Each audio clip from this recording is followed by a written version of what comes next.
Ada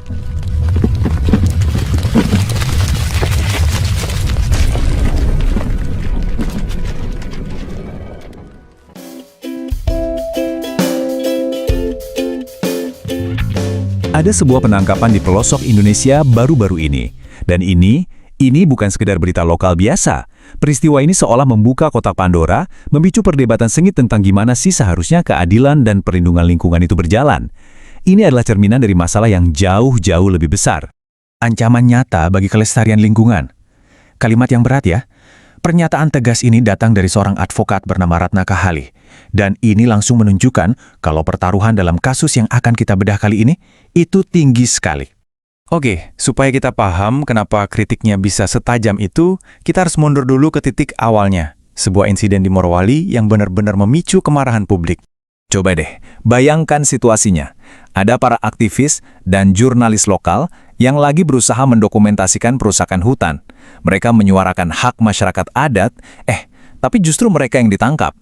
Inilah inti dari konflik yang sedang kita bicarakan. Lalu, siapa sebenarnya Ratna Kahali? Kenapa suaranya begitu penting? Dia ini bukan sekedar pengamat loh. Sebagai pengacara yang sudah bertahun-tahun mendampingi masyarakat dan walhi dalam sengketa lingkungan, perspektifnya itu datang langsung dari garis depan. Makanya, suaranya punya bobot.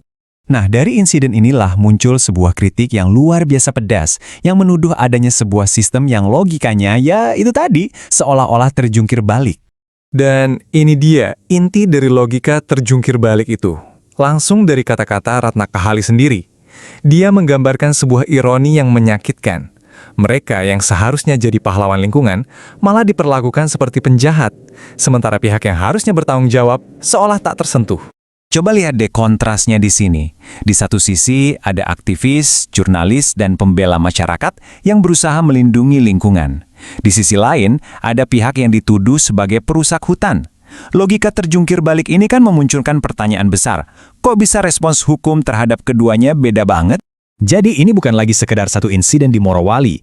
Menurut argumen para kritikus, kejadian ini hanyalah gejala dari sebuah penyakit yang lebih besar, yaitu rapuhnya sistem perlindungan aset lingkungan kita yang paling berharga. Tapi pertanyaannya jadi lebih dalam dari sekedar siapa yang ditangkap. Para kritikus mulai curiga, jangan-jangan ada niat lain di balik penangkapan ini. Apakah ini murni penegakan hukum atau sebuah taktik untuk membungkam suara-suara kritis? Nah, disinilah istilah kunci kriminalisasi muncul. Ini bukan sekadar penangkapan biasa, tuduhannya jauh lebih serius.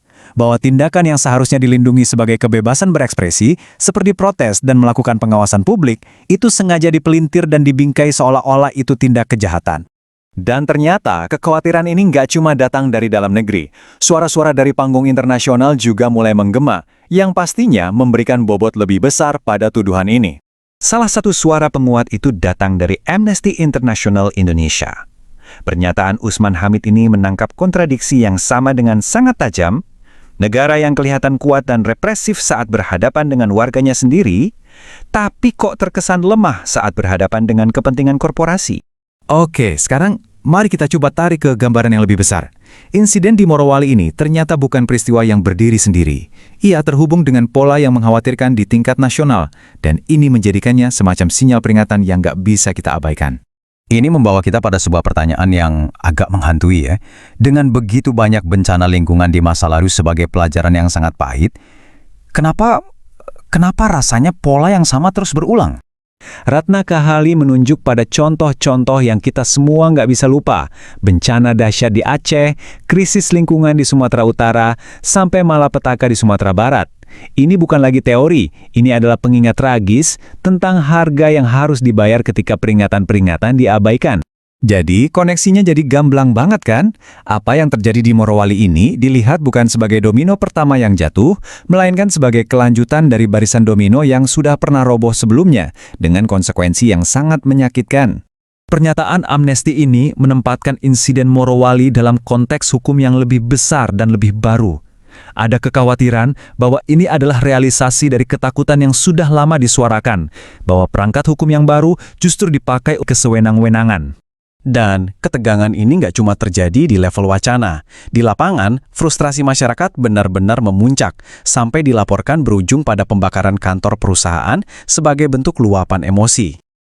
Pada akhirnya, Inilah kesimpulan utamanya. Insiden di Morowali ini sudah menjadi lebih dari sekedar sengketa lahan.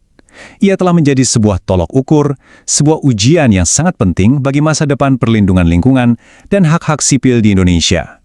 Kita akhiri dengan pertanyaan ini untuk kita renungkan bersama. Ini adalah inti dari semua kekhawatiran yang diangkat. Kalau para pembela di garis depan justru dibungkam, lalu siapa lagi yang akan bersuara untuk lingkungan kita?